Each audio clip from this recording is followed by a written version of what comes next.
record. Ladies and gentlemen, that's a great start. That's a great start. That's a perfect intro for what I'm we're not going even to sure of the discuss word I today. was fumbling over.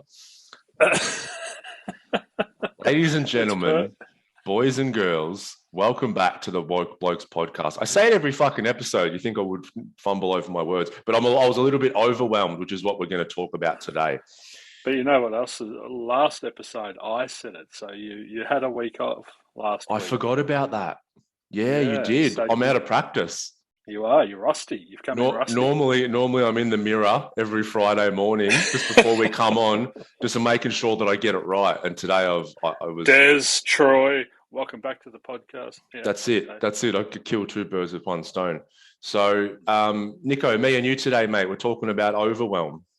we are talking about overwhelm because I think there's a lot of people experiencing it in society. We've just come out of lockdown, 72 or whatever lockdown it was, and it's really interesting. I've been talking to a lot of clients and I'm just listening to how they're doing things, and it's similar. What I'm relating it to is when I came out of a Vipassana retreat after 10 days. You know, they say, all right, everyone, you can talk again, and here's your mobile phones and everything. And it was really interesting to observe the people that went, oh, thank fuck for that, oh, blah blah blah blah, blah, and just started spewing words out just for the sake of it. And then there was a few of us that were just like, "No, we're good." It took me 3 days to come back down from that meditation retreat, and so you know, some clients have said in the past, that's a tool that we use. In the past, they would have just rushed in, and you know, you see those funny Mel Gibson Braveheart memes, freedom, and everyone's going rushing back out into life. But a lot of clients have said in the past they would have, but now they're just really they felt the amount of stimulus, they felt the amount of invitations and the I need to do this, need to do that, need to do this, and they've really just managed to hold it all at bay and just really and say no to people. And just really start to reintroduce themselves slowly and gradually back into the swing of things. So Yeah, it's kind of like how do I integrate back in? So I've gone into a period of life, and it can be this lockdown situation. We can be the Vipassana retreat. It can be all oh, sorts of things. when you came out of jail, like When I you, came out of my hard time of jail, I think it's 4 days now. Yep, 4 days it's up. So yeah, we had a little bit of interest. that's some serious conditioning. That's sort of the Green Mile I sort of came stuff. out and like if anyone walked past me while I was eating lunch, I'd cover my food like this just as a Yeah, natural reaction. I institutionalized. was carrying a shiv on me at my parents' house and I didn't need to. Oh, Dad, give us that bit of bacon. Come here.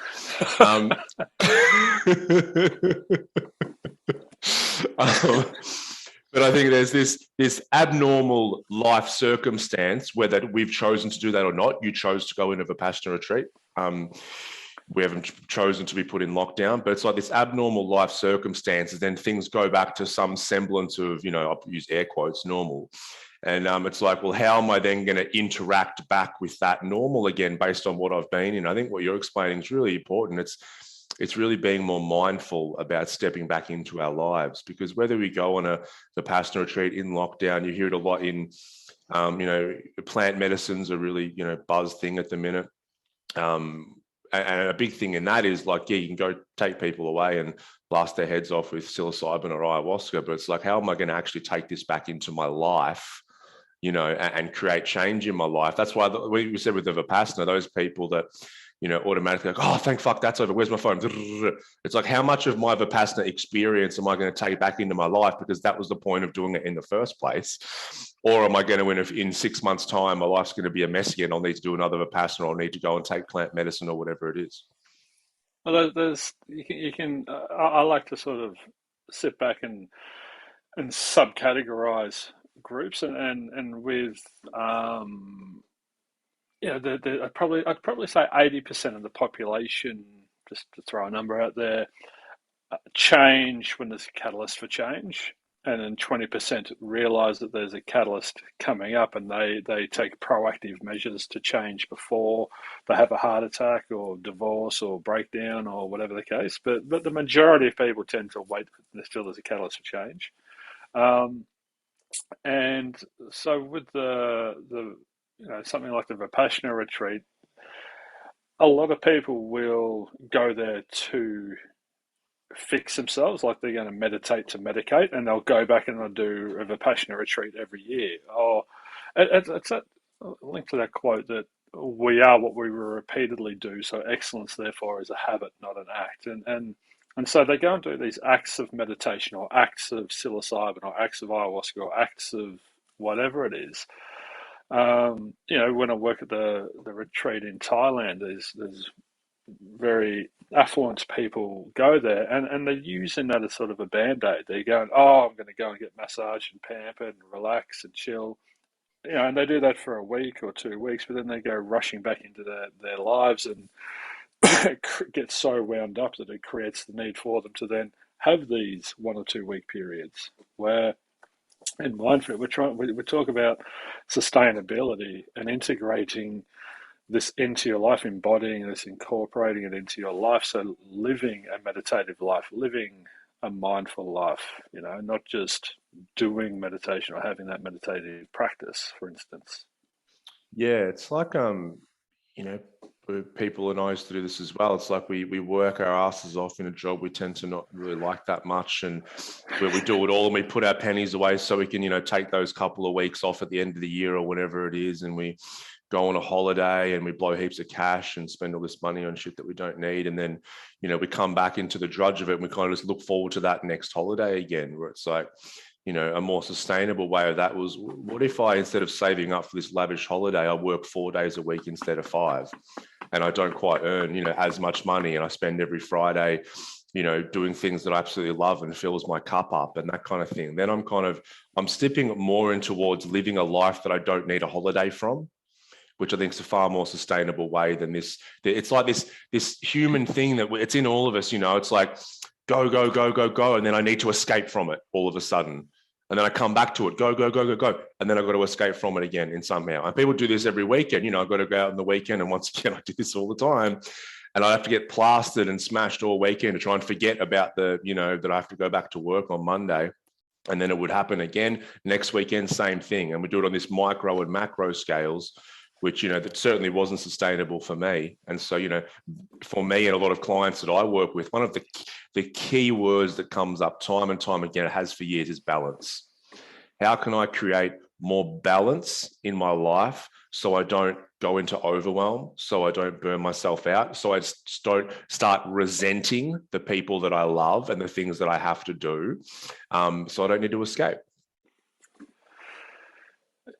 You're telling me that that it's possible for us to create a life that works for us? It's so obvious when you're about to make a facetious comment, because it always starts with, so you're telling me. You mean I can design my life? But we don't think that we can. Do a lot of people don't think they can, correct? I do. Like I see clients Monday to Thursday. I intentionally don't see clients on Friday and I only see a certain amount of clients Monday to Thursday, and because balance is the key for me. Balance is essential. As soon as and balance, as I said, isn't being perfectly still. It's just like riding a bicycle. It's ebbing and flowing. But it's important to me to look after myself, so I'm in a position to look after other people, and I don't start resenting my work. I don't get compassion fatigue. I don't, ever fear that I have to go to work. I don't even. Yeah, it's an interesting one that people say, do what you love for a living, and you'll never work a day in your life, and that's great. But probably only 10 or 20% of the population get to do that as well.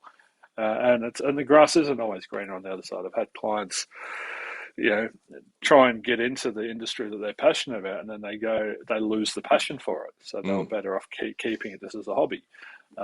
So you only learn that by doing it, though, don't you? Well, yeah, or by hearing about other people doing it and having the emotional intelligence to go, maybe I won't do that. But So how did you come to a point of balance? Like, is that just something through your metanoia that was clear to you, or did you start working and then find that there was an imbalance there that you had to correct? no, I knew that from where I'd come from, that I had to prioritize myself, and I can't help anyone unless I'm okay. That was from the get-go. So my work was based on that foundation, which has been very important. Just think But about that sentence, though. It's so important. It's not just for like a therapist like me and you, but anyone, a mother, a father, a brother, a sister, a school teacher. I can't help anyone unless I'm okay. well, If that's we've got the five fundamentals, is what the Myndfit program is based off, and the first of those is your priorities, and if you're not your number one priority, then it's the rest of it's going to be really difficult. You are going to be reactive. Things are going to be on top of you. You are going to end up feeling overwhelmed. You're going to need those lavish holidays or those band-aids just to survive. And so many people end up in survival mode and coping instead of managing their life and managing their day. It's the work-life balance is such a terrible sentence because it insinuates that there's life other than there's work. it's That separate. they're Yeah. independent of each other. But I'm not living when I'm working, that insinuates, doesn't it? yeah, and so if we can lose the compartment, everything's a double-edged sword. Everything has a pro and a con. Compartmentalization is very helpful at times, but it can be harmful at times. So if you start compartmenting life, right, I'm exercising here, and I am being a dad then, and I'm working then, and you know, that's marginalizes or sectionalizes everything. Where if you just treat every day as, oh, today I am living, and within those parameters, there are times where I will go and earn an income, and there are times where I will play with my children, and there are times where will cook, and there are times where I'll do these things. But I think if we get too black and white about it, then that resentment that you talk about kicks in a lot. Yeah, you We, said we something. operate the motivation is that I have to do Mm. this instead of I want to. So you lose the passion, and it becomes a chore. They're two very different types of motivation. Yeah, one of the things I think, especially with this topic we're discussing today of kind of coming out of lockdown and that kind of thing and reintegrating and re-engaging with life, is you said something really interesting there about, how it's being in survival mode.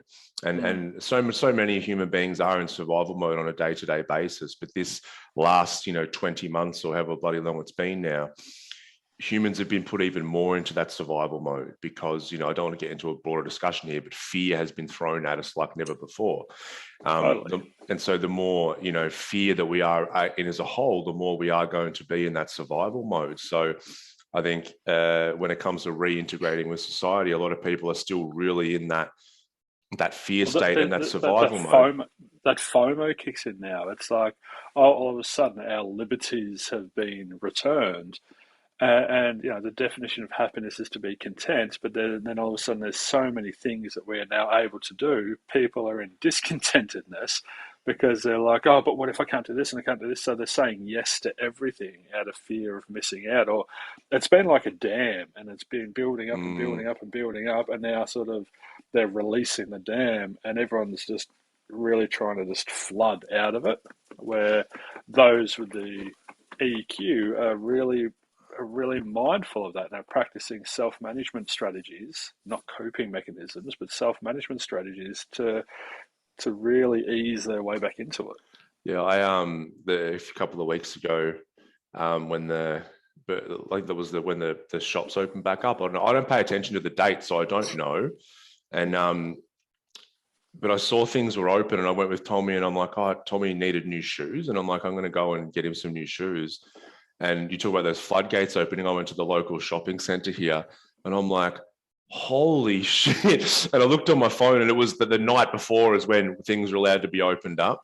And I went to go to there was a local Kmart. No shit, it was like I was back in my early 20s at a nightclub. The line to get into Kmart was like 100 meters. It was outside the shopping center. I'm like, oh, I can't go there.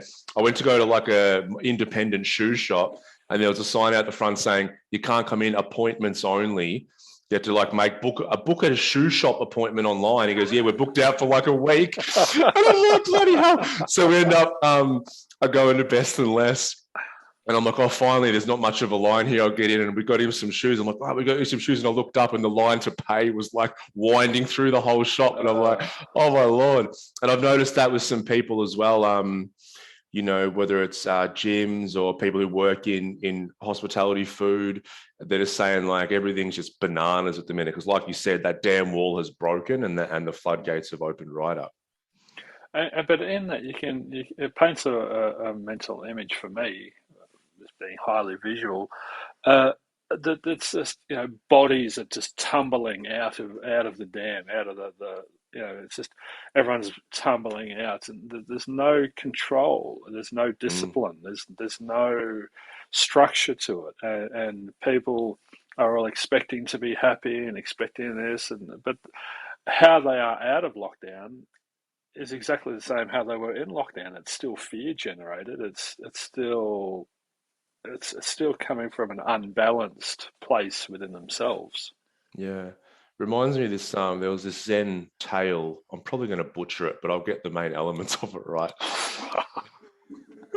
I'm so ready for this. No, don't build it up, Dan's going to listen to this, and Dan's going to email in. Yeah, I'll get a big long email. Dear Ryan, this is how it should have gone. I'll get the elements right.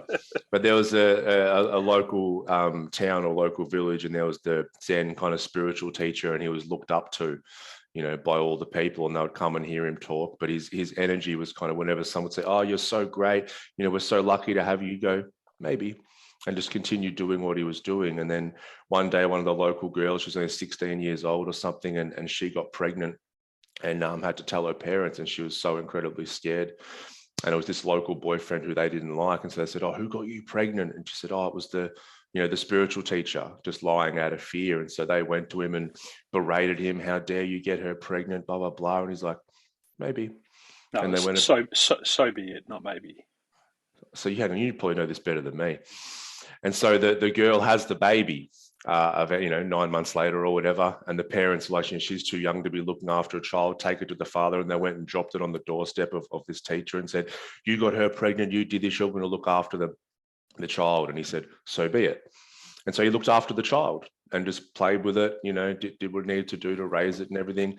Finally, I don't know if it was months or years later, I'm going to say a year later, the girl finally fessed up to the parents and said, look, no, it was my boyfriend who got me pregnant. I lied. I was so scared. It was Danny down the road. And so they went back to the Danny. It's a real Zen name, isn't it? Danny Zuko from Greece down the road. And and so they went back to this spiritual guru, and they said, look, we learned the truth. This isn't your child, and we're going to take it back, and it's going to live with our daughter and the father. And he said, so be it. And I think that energy that, this is an extreme example, and it's obviously a Zen tale, but what you're saying is there's no chaos based on external circumstances. There's no real nose to what life's presenting in front of a person like that in that moment. They just take what's in front of them and they make the best of it. And they know that there's another saying as well. It's like, you're never as good as people say, you're never as bad as people you say. And like, this is this real equanimity and balance that I think we can find as human beings. And what you're describing is the opposite, where people are going, I've been held back and I'm in fear, and now I'm allowed out and I'm going to spread myself. I'm never going to go back home for days. And it's this, these go into one poles to the other, these extremes, as opposed to having that peace and equanimity within ourselves. You did a wonderful job of the tale. Well done. Thank you. And just to add to that, if I may dare, I'm not sure what you could add, but go for it. Well, it's going to be. I brought in Danny Zuko. Look, I've made it much better. You've set the bar very high, and I'm not going to reach it. The purpose of that tale is to demonstrate the Buddhist philosophy that the source of all suffering is attachment. And so what the spiritual teacher, the Zen teacher, is doing in that space is he's practicing non-attachment, which when we are attached, the suffering all we experience is anger or anxiety, which is fear, and or if we feel very sad or we feel guilty, suffering emotional distress of some sort, not a state of equanimity, which is that calm and composure. And so, if it comes, let it come. If it goes, let it go. If it stays, let it stay. Is the short version of that story. And you can hear within that the absence of attachment. And so in that, everything's perfect. Everything just is. But the human ego desires so much. We've spoken about it a lot, how insatiable it is and how attached it gets to things being a certain way. The Dalai Lama said, suffering occurs when you try and make permanent that which is not permanent. Well, everything's impermanent. That's the law of nature. But humans, the ego doesn't like living within the law of nature. So we're constantly creating these attachments, which is constantly creating this unsettledness within us, this unsatisfactory feeling. I don't have enough. I haven't done enough. I need to do more. We get very needy. And so it's very difficult to be balanced and calm and composed and deliberate and intentional and disciplined and all these things that we need to do to operate and function optimally, and to feel a deep sense of peace within ourselves. It's very difficult to experience that sense of peace when you're frantic and you're just stumbling and tumbling and everyone's running over each other and there's no sense of we're all just walking each other home. There's get the fuck out of my way. The human race is on. And it's a race to get pissed as much as we can now that we can again, or it's a race to buy as much as we can. And that's coming from people aren't present. People are in a heightened state, and they're causing a lot of harm to themselves without realizing it. Yeah, well, it's very hard to be present in the middle of a race, isn't it? Because you have a defined destination that you're sprinting towards. It's like Usain Bolt halfway down the 100 meters isn't like, let me just take this in for a minute. Although he probably could, he's pretty quick. He does. Have you seen at the end? At the end, he looks around. Yeah. But there's this defined goal that they're sprinting towards, and that's how people feel a lot of their lives, I think. But we still need to 100-meter race. There's still going to be a start and an end. We need a point A and a point B, but we don't need the attachments to getting there first or having more when we get there, or it becomes very ego. It's I have this, I've got this. There's not a collectiveness about it. I think the issue that humans have is that this race, the finish line isn't what they think it's going to be. So it's like I'm racing towards, I need to get that amount of money, that house, that job, that promotion. I need this beautiful wife. And then I will be happy. Yeah, but it's like they get to the finish line and they realize, oh, this feels just like the start line. I need another finish line. And so we're racing, and there's this constant race. And then this is why, we've done a podcast on the 5 regrets of the dying. And I think a lot of it has to do with this, because people come towards the end of their life and they're like, fuck, I missed it. There's that George Carlin quote. It says, trying to be happy by accumulating possessions is like trying to satisfy hunger by taping sandwiches all over your body. Yeah. And this comes back to that. Equanimity is a state our minds create within ourselves. And it's a sense of calmness and composure and peace and acceptance, and there's no right or wrong, there's no good or bad, everything is just perfect, and within that perfection, crappy things happen and wonderful things happen, but there's no polarity, it's just the totality of it all. But that's the Zen, that Zen tale, because the human ego would say, well, when I'm the spiritual teacher and the guru and everybody loves me and lavishes praise on me, that's great, and I want more of that. When I've now been ostracized by society because I've been accused of getting a young girl pregnant, which I didn't do, and now I've got a baby on my doorstep, that's fucked, that's bad, this needs to stop. Whereas both of those, he just says, so be it. And that's hard so hard for a human ego to go, oh yeah, that makes sense. If only there was somewhere where you could go to train your minds to do that and to be like that, like just to get your mind fit. I don't know anything like that, but I encourage anyone out there, if he wants to start something that hasn't been made before. Yeah, I like it. Yeah. Hang on. So you're telling me You're telling me there's a place that exists that you can go to learn, to train your mind to let go of it, and in that, so if the Zen monk was a person who hadn't done any training, yeah, and the people turned up to him. Let's go into the Zen monk's name's Barry now, right? So Barry's just sitting in his house, Harry. minding his own business, and Debbie from up the road and her family come up and say, "Oh, you got me preggers, you got me duffed." And the Are they kid, from a country town in Victoria now, are they? Druin, they're from. Really? Shout out to listeners in Druin, and the right. So the baby's yours. If Baz hadn't done the training, he would have got triggered. His attachment to those three amigos must be loved and liked. My life must be perfect. I must get what I want. They would have been triggered. The ego would have got involved. It would have created a sense of shame or embarrassment or anger. He would have gone into suffering. He would have gone into destructive thinking. He would have gone into conflict. There would have tried to fight fire with fire, so on and so forth. It would have ended up very messy with a lot of unnecessary suffering in there. But, you know, thankfully Barry had done the work and been out to the Vipassana meditation retreat in Woori and done some learning, and took that learning and applied it into his life on a daily basis. And so when it came, he was like, "Oh, so be it." And this is perfect. And when the child leaves, well, that's perfect too, because so much is out of our control. You know, Viktor Frankl said, "Whatever, we can only choose how we feel in any given situation. That's all we can control." So I love the other Viktor Frankl quote though: "When a person can't find a deep sense of meaning, they distract themselves with pleasure." Ooh. Ooh. So That feels quite true.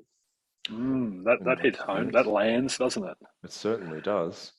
It lands. So all these people that are rushing off to find pleasure means they haven't had got a deep sense of meaning. Where's the purpose in their life? It's just they're existing. They're just in survival mode. They're not designing their life or constructing a life that is feeding their soul or filling their cup or whatever.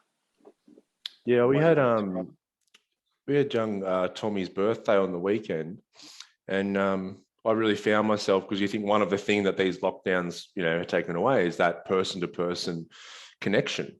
And I'd caught up with a few friends here and there, but we had a group and there was maybe 30 of us here on Sunday. And I just remember multiple times throughout the day, it's like I would go to talk to one person to another because I haven't seen them, but I just kind of stop and just kind of look around, and I kind of see everyone talking to each other, eating some food, having a good time. And it was just real gratitude. Like I was getting teary a few times throughout the day, because it's like, wow, this is, it's not like, well, yeah, when are we doing this again? And what's happening tomorrow? It's just like, wow, this is amazing. I've really. But you were present. You were in the moment, and that was you living a meditative life. That was you just being in that space between stimulus and response, and just observing things and feeling that sense of gratitude for what is, not. And the mind didn't go racing into an attachment. We're going to do this again. I need more of this. There was a deep satisfaction. What are we all doing next weekend? Everyone's coming back here. It's like the saying, it's like the attachment when you go to a restaurant and have an amazing experience, and you maybe go with your wife or something, and it's just a wonderful evening, and then you're so attached, so you tell all your friends about it.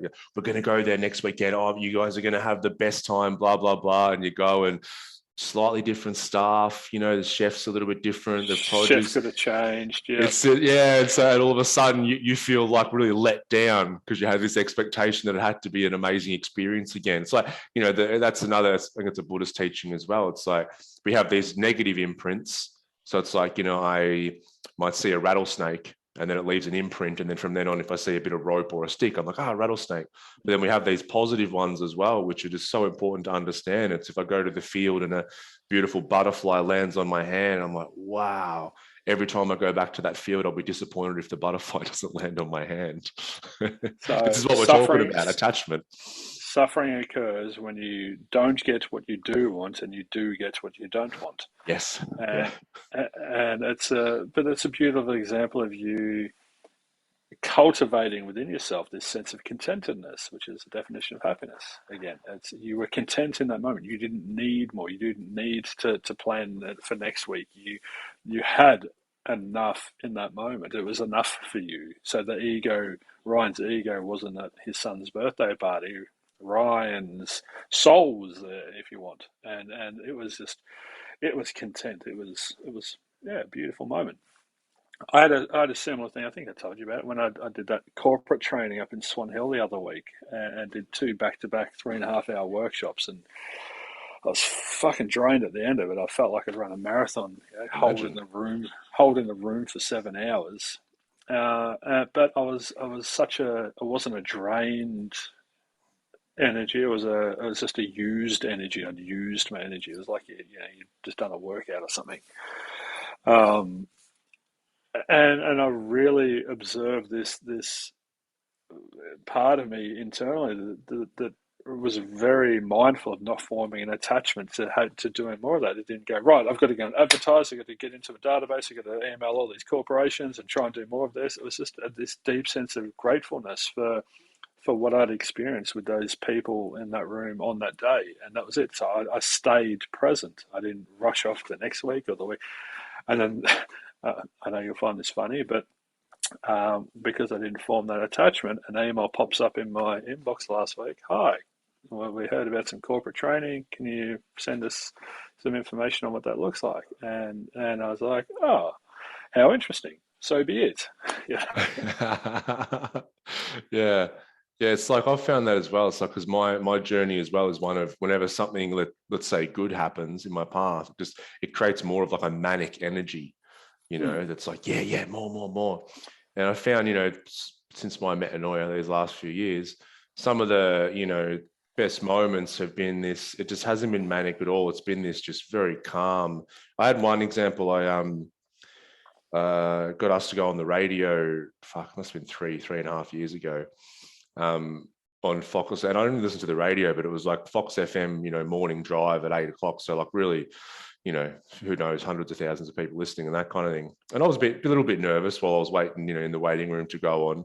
And it was really beautiful experience. I just spoke from the heart, and all that I'd kind of learned and all this work I'd done on myself just came out really naturally. And, they're talking about addiction and that kind of thing. And I kind of finished, and the hosts were like, "Oh God, that was so good. That I got so much." After it went off, they were talking to me about their relatives that were struggling with addiction. What do we do here? What do we do there? And all that kind of thing. And then I remember going back into the underground car park, and I had my phone off, and I just didn't turn my phone back on, and I just sat in my car, and it was like this. I had a little tear, and it was just a very calm energy kind of thing. I didn't put the phone back on, and sort of just drove back to the office. And sat in there, and then the girls at the office were like, the phone fucking has to stop ringing. I'm like, so be it. So be it. Yeah. But in the past, when that ego is involved, it's like, took phone back on. Oh, did everyone listen? Blah blah blah, all that kind of stuff. I think it's discerning, because for me that's your EQ in play there. That's your self-awareness and self-management. You're mindfully managing yourself, and even though some parts of you in the past would have gone rushing back into the ego and how much was I loved and liked. It didn't. You really mindfully sat in that space and just allowed those. Because when we're in fight, flight, and rushing, the cortisol and adrenaline, our feelings are just chemicals. So those chemicals are racing through our system. But a sense of contentedness is a chemical too, and you let that chemical in, and you let that chemical do its job, and you didn't force it out, or you didn't hold on to it. It just it came and it did its job, and that was the thing for me. I think a lot of people, that I've worked with, a lot of people struggle with this. Is until I, had my big moment where I turned my life around. That was the first moment that I could remember that I'm imagining you with the steering wheel. Turn this bad boy around. This thing's going off the tracks. That was like those old bus truck ones are slowly turning. It's like you're on a yacht and you're spinning the wheel. I had to hit an iceberg quickly. Iceberg, how apt is that? Oh, funny. And what happened with me? That was an ice joke for the listeners. It was a methamphetamine joke. Methamphetamine for those overseas. So the feeling of peace was so incredibly foreign to me that I couldn't remember ever having felt it. And so what happened, because I was so unfamiliar with that feeling, the first time that I felt it, because that manic energy, that yes, more, that was my most desired state. I thought that was the best state that we could strive to have. Hence, the drugs, the alcohol, the women, the risky experiences, all of that kind of stuff is trying to chase that. And so that moment when I felt that deep sense of inner peace, I was like, that was when I knew I never need to use drugs again, because I went, oh my God, all of that I was trying to chase over here, this is what I was actually looking for. I was just looking in the wrong place. And so when you get anxious, then you get anxious about being anxious, or you get angry at being angry. It compounds and compounds and compounds. The suffering will compound. But the contentedness, on the other hand, compounds too. So when you feel that deep sense of gratitude or the peace, all of a sudden it creates an even deeper sense of peace, because you're like, oh, I'm at peace. Oh, and then, oh, I'm still at peace. Oh, and all of a sudden it cultivates, Yeah. and it's beautiful. And that's why it's so important that we really build that strong foundation and that ground of that peace and that contentedness, because then when we have a really strong base, it's kind of like the undercurrent that's playing the whole time. And then up here on the surface, yes, we're going to have anger, fear, and sadness and overwhelm and all this kind of stuff. But if we have this strong foundation of peace, then it's like we can swim in those waters without drowning in those waters. That's when people get overwhelmed. They drown in a lot of these emotions. Well, a lot of the time people drown because they expect, I did a beautiful meditation with a client the other day about the ocean. And it was just a metaphor, and the ocean ebbs and flows, and you sit on the sand, and the tide comes in, so be it. The tide goes out, so be it. You can't control it. It's like that one wave comes, that one needs to stay. Stay on the beach. It's like meditating and just observing the breath. You don't live in fear of the next breath not coming. You live in that deep sense of trust that will continue to breathe. Imagine holding onto the breath. Breath has arrived. Oh God, the breath's arrived. Hold on to that. Yeah, I like this one. And then you're going to get what you don't want, which is death, because you're holding onto the breath. And you'll start sounding like Kermit the Frog, like you did then. Hi, Kermit the Frog. I'm inviting a client on to the podcast soon, because an amazing experience happened with her, and I'm not going to give the story away, but it reminded me of your story when you stopped chasing that girl in school, and then you said, I'm going to, and then she came and asked you out on a date. The energetic shift, yeah. Yeah. And so there was a really profound example of that for her. But what you did with the going to the radio station, that interview, I had a client do a very similar thing, and she managed herself so brilliantly, and she sat in the car about to go in for a job interview, and she felt the anxiety and the suffering, the cortisol, the adrenaline, dopamine, all sort of firing her up, and she realized, mindfully observed that she was going into fight flight, and then she said to herself, nothing in there is trying to kill you. Yeah. And I think I spoke about this before. And so instantly she put herself back into the reality of what it is. Reality is, woman's going to speak to 3 other humans. No one in there is trying to kill me.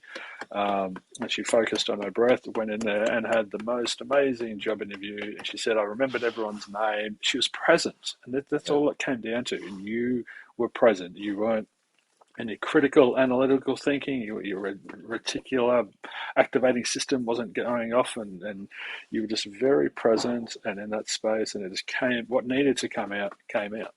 Yeah. Can you tell Daisy and Polly to stop flapping their tail for a minute? Paul, can you please stop scratching? The listeners don't want to hear you tump, tump, tump, tump, tump. Oh, but guys. Oh, God, she's pretty cute, though. God's sake. Okay, you're forgiven. I'd love your thoughts on forgiveness.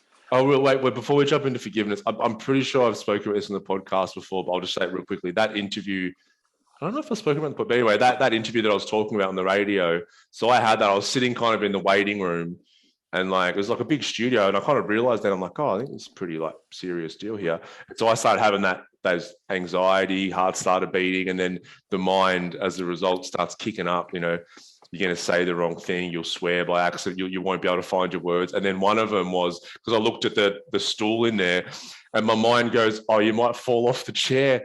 And in that moment, it broke the whole pattern because I pissed myself. I'm like, when was the last time you just randomly fell off a chair? Right, so here we have Ryan from the Centre for Healing. Oh, Ryan, are you okay? Sorry, Ryan's somehow fallen off a chair. So it broke the whole pattern because I literally just was giggling to myself at the mind, trying to justify the anxiety by saying, because as I said, nothing in there is going to hurt me. So it's like, but what if you fall off the chair? It's, rightio, mate. And people don't realise that we are powerful. We do manifest. So if you're focused on what you don't want, so often you're going to attract and bring into your life it's a great point. I actually was listening to I think it was Peter Crone. I follow on Instagram. I really like his work. And he was talking that someone had a question about, you know, it's coming up to the holiday season and, you know, some people have these strained relationships with extended family and that kind of thing, or immediate family. And they're like, oh, how do we deal with that? And it's like, well, if you have anxiety about going to this, say, Christmas dinner or Thanksgiving or whatever it is, then you are projecting into the future some idea of what's going to happen that produces anxiety. And maybe it's this, you know, this argument that's going to happen. Maybe it's this, you know, disagreement you're going to have or bringing up something from years ago. So you're coming in to that gathering with that energy, which oftentimes can exacerbate the problem. You're adding fuel to a fire there. So if you come in with you're this, subconsciously programming yourself to do that. So the first sign of trouble, you're going to leap in and create that conflict. exactly. And people can pick up on this stuff even before words are said, because there's like the tension in the air. So I said, look, if you just go in there with the belief that, hey, whatever happens is going to be fine. I'm not going to engage. If people start arguing, I'm going to go and get myself another bit of turkey and relax. Then all of a sudden you come in, you come in, oh yeah, I love turkey. You're going to come into that. You're going to open the door and come in with a completely different energy and less tension. And that's what you can control at the end of the day. So all you can control is how you feel. What about forgiveness? Situation. What do you want to talk about here? Well, forgiveness is an interesting one for me in that, you know, you just said to them, Polly, oh, you're cute, so you're forgiven. And I know that was just a mindless sort of flippant thing. Go on. What have I said here, Nick? Come on, pull it apart. No, nothing. No, it's just I'd like to learn your thoughts on forgiveness and whether forgiveness is necessary. Because if you forgive someone, that brings into the discussion a sense of right and wrong, a sense of good and bad. It's a binary, you know. Did the Zen monk need to forgive the parents for yelling at him? And no, he just went into acceptance and without the attachment. So I think forgiveness, only for me, forgiveness comes into play when there's an attachment. Whereas I believe you must do. I've got these parameters of acceptance, and if you do something outside of those parameters, then, you know, I will need to forgive you because you did something wrong. It creates that distorted thinking. Yeah. Okay, so here are my thoughts on that. I didn't need to forgive my dad for my childhood because I accepted. I went to empathy and compassion, and I understood. I went into a sense of understanding, not forgiveness. How are you separating acceptance and forgiveness in that situation? Because forgiveness, I didn't need to say any I forgive you. There was no sense of I'm going to heal by letting go. And there's the attachment. If you need to let go, there's been an attachment in the first place. So I didn't have the attachment, so I didn't need to let go of anything to then forgive him. I just went seamlessly into this sense of compassion and empathy and understanding for him. Yep. So that was you. That was I suppose you'd call quite an advanced framework that you were coming into that with.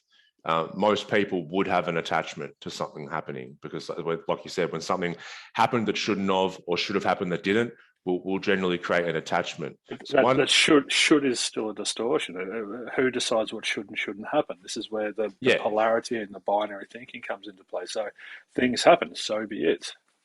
Yeah. So one thing that I see an issue with forgiveness is that people will cognitively forgive someone from their past, but they deep down, so that what they do is they bypass blame, which isn't a good thing either. That's a distortion. Blame's a cognitive distortion. Yeah, but this is we're talking about 99.9% of humans running cognitive distortions here.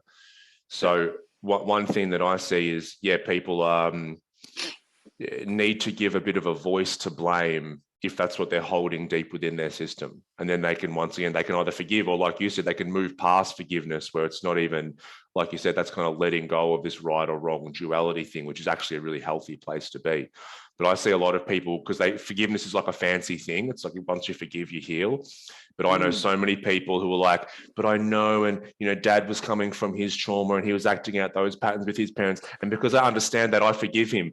Deep down, there's this hatred. And what they're doing, they don't want to feel the anger because it's too confronting. So they bypass it with this, I forgive him. That's lovely. But the 28-year-old version of them that's speaking, intellectually has conceptualized this framework of forgiveness, or this model of forgiveness, and so they're on an intellectual level they're doing that, but on an emotional level there's still a 12-year-old version of them who had that experience, who is still holding on to this sense of who's fucking angry. Yeah, totally. So the adult version of them is like, I forgive Dad. The inner child is still going, fuck you. Yeah, it's like, I forgive him, it's all good. And then you swap the little inner child away and go, you'll be right. And so, one of the things that I do is really, I'm like, hey, if we've got this cognitive distortion going on, if we've got this deep-seated blame and that, let's just give it a voice. I don't want to stay there, but we need to actually acknowledge that it's there, because most people, like I said, they just, they want to, I've forgiven him, it's all good. And then I can just see this like clenched fist underneath. And that's one of the reasons, is because, as a society, we see anger as such a, an ugly emotion, which it's not. So people push it down, especially women. Well, it is suffering, but it's necessary. It's unnecessary. It depends on the circumstance. But you said before it was quite an advanced model or something, and I just, after listening to that, I realised what I do with clients is you can't just take them from point A to point Z. You've got to take them through the steps. Yeah. So when we're doing work with an inner child or something, we need to teach people first to let go. The four noble truths in Buddhism: to live is to suffer. We get angry, we whatever. There's a cause of suffering, that is attachment.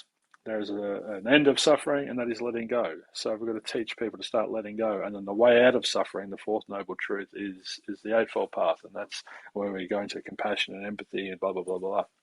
But before you can do that, we have to train the ego to not get involved. And we're gonna start that whole work starts around surrendering. And so many people struggle to surrender, but it takes more strength to let go than it takes to hold on. Absolutely. And people don't have that strength, man. They're holding on out of fear and out of anxiety and out of and they think, no, I'm in control. I've got this. I'm like, all right, we'll come over here. No, I don't want to. No, just come over here. No, I don't need to. There's no reason for me to. I know. I'm happy over here. No. Yeah, I'm totally happy over here. Or is it just because you're holding on out of fear and you can't let go? No, it's bullshit. Fuck you. So letting go, surrendering, accepting, and all of that then negates the need for forgiveness. So what I was exploring with you is the concept of forgiveness. I think it happens on an emotionally immature level, and we can evolve. We can evolve into a being that goes beyond forgiveness. Yeah. So we always struggle when we're kind of using words, I guess. But like for me, I think, which is hard on a podcast not to do that. I'd love to do interpretive dance, but it's just not going to work out. I'd love to see you do interpretive. So I would gladly do that for you, Nick. We'll organise a time. I'll play out your life story through interpretive dance. I wear a leotard. Oh my God! I don't know what kind of party this is turning into, but it's all right. What kind of class they're running in Myndfit today? Ryan dancing around a 100-kilo man dancing around a G-string leotard. Nick's just watching, just crying because it's so beautiful. Looks like a condom filled with walnuts. It's...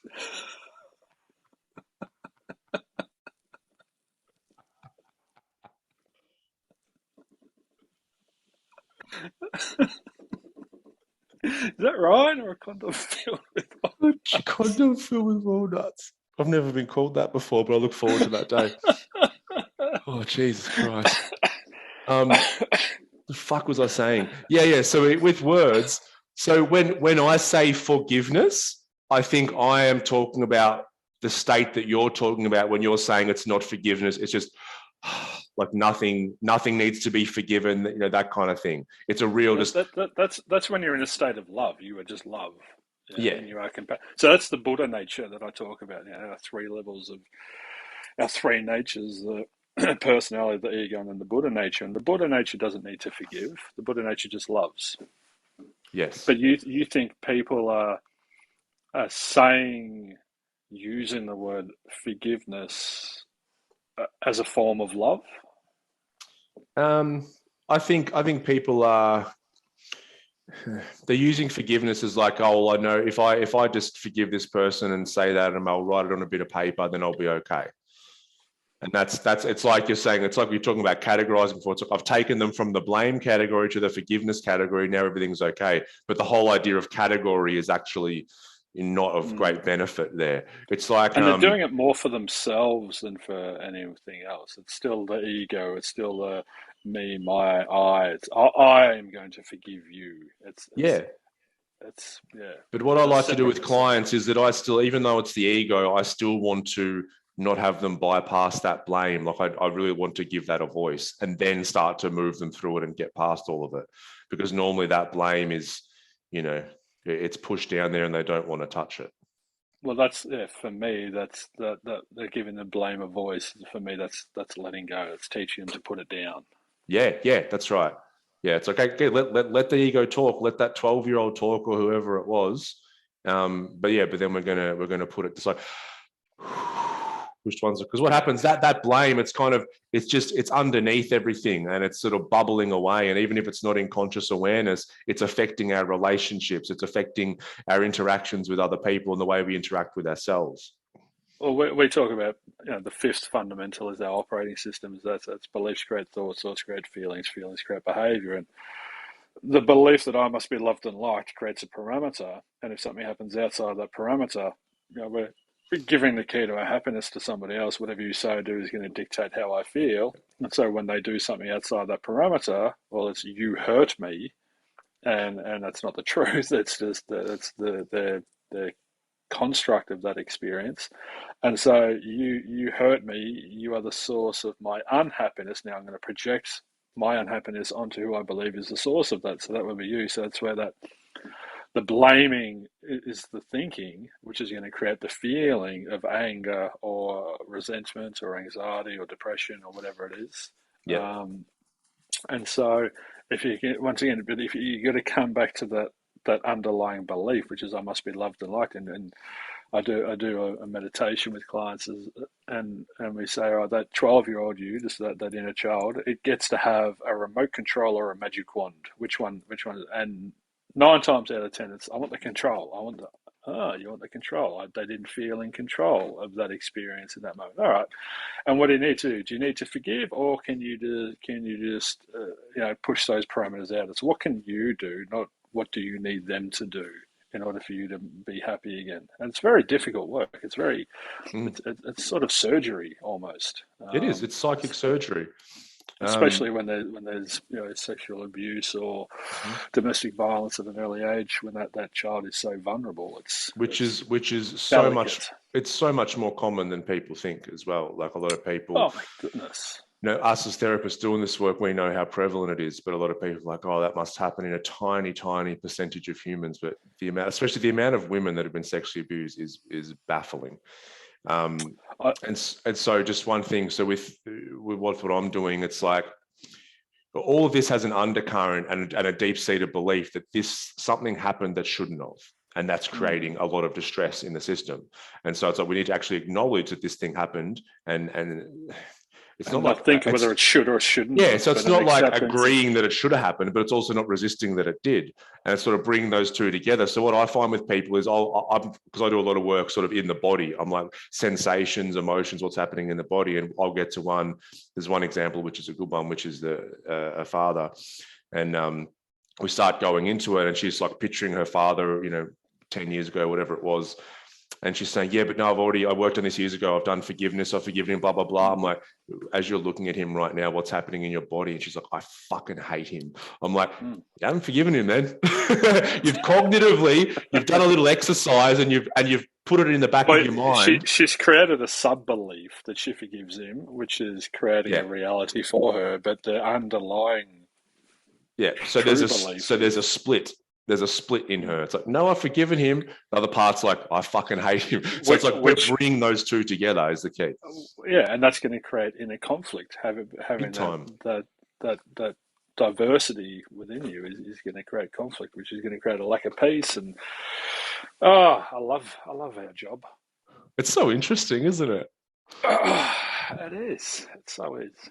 Yeah. People are like, I don't know how you do it. I'm like, it's pretty bloody interesting, to be honest. Like, I used to get bored. I used to get bored as hell fixing air conditioners. Like, I'd be like, I'm going to do this again. It was the same shit over and over again. Pulling beers was fun because you got to have a chat, but there was I wasn't getting much out of it on a deeper level. So, The humans are interesting. We're beautiful, special creatures, and we need to treat ourselves and each other accordingly. So, yeah, we do. We do. Be kind to yourself and others. To me, I was talking to a client the other day about when you change your relationship with yourself, you change your relationship with everything. Mm-hmm. And so many people are just self-harming, but emotionally. They're putting themselves down, beating themselves up, really kicking themselves around, and then expecting to feel good, or expecting to not be drinking so much, or eating so much, or gambling so much, or whatever, or to be in healthy relationships. But the state of a relationship is determined by the health of the two individuals co-creating it. So if you're not healthy emotionally, if you're beating yourself up, that's what you're taking into a relationship. So everything starts at home. That might be a good topic for a podcast, is the relationship piece, because I'm sure you see it a lot. It's like, let's say one person in the relationship starts doing a lot of this deeper work on themselves, and that can create an imbalance in the relationship. That's an interesting topic. I'd love to, because it's pretty juicy, actually. It's so juicy. It's like Ryan in doing interpretive dance in a leotard. They call me the juicy walnut. They call me. They call me people. I walk down the street. Hey, juicy walnut. I'm like, who the fuck are you? G'day. I'm picturing you near the end of the interpretive dance. You're dancing to Buddhalicious. This body's too Buddhalicious. Shaking my walnuts. That's just because it'll be so emotional, the interpretive dance of your life, that I do Bootylicious at the end just to raise the vibe in the room. No, Buddhalicious. Oh, was that the shirt? Was that what we came up with Dan? Was that the shirt? Yeah, Buddhalicious. Yeah. Was it a thing already? Did you look it up? Yeah, remember I sent you a photo. It's a restaurant somewhere, I think. It's a burger joint. Was it in Melbourne? I'd go. No, I don't know where. I think it was in the States. Let's see if we can get a franchise. Totally. Imagine that at the back of Myndfit, the Buddhalicious Cafe. Can I have a Zen burger with the lot? And you would give them the wrong burger on purpose just to see if they go, so be it. Can I get a Zen burger with nothing, please? With a side of equanimity and peace? I think we're onto something. Yes. Well, we're onto something. I don't know if it's any good. You're on something, or we're onto something. Who knows? High on life, man. I'm high on coffee and life. Yay. All right, everyone. Let's wrap that up. We're going to talk about overwhelm. We didn't really do that. What did we talk about? We kind of did. It's just managing yourself. It's just staying present and mindful. It's deliberate, intentional, conscious, present. You don't have to. Just be careful of your motivation. It'll come in two forms: productivity or vitality based. Productivity is I have to, and it becomes a chore. Vitality based is I want to, and it's a passion. They both produce very different returns on that investment. So you don't have to do it all. Remember, happiness is to be content. You're allowed to say no to people. It's not all going to disappear. You don't have to live in fear of never seeing anyone again. If you decide to say no, it's really stop and evaluate what's important to me right now. What's my priorities? The first fundamental. What do I need to prioritize? Yeah. I'm feeling a bit out of whack. I need to prioritize myself, and I'm going to stay home and read a book. A client really launched into this new way of living when she came onto this. Just because you can, it doesn't mean you should. I said that to her in one session. I said, just because you can attend everything, it doesn't mean you should. Just because you can drive to a bottle shop, it doesn't mean you should. Just because you can do all these things, you don't have to. So it's what do I need, not what do I want, or what does the ego want? What does my soul need, not what does the ego want? It's not a race. If you feel like it's a race, then that's the ego talking. Yeah, it's just you're a human being. So be, you're not a human doing. So human racing. I don't know race. Step out of the race, man. Give it up. Man. Surrender. Yeah, man. Up. All right, everyone. Play with these puppies. That had a very different connotation. Bodily sex tape. That had a very different connotation a few years ago before my metanoia. I'm going to literally play with my puppies. Come on, puppies. Jeez, they're furry. Goodbye, everyone. Gotta wake these puppies up.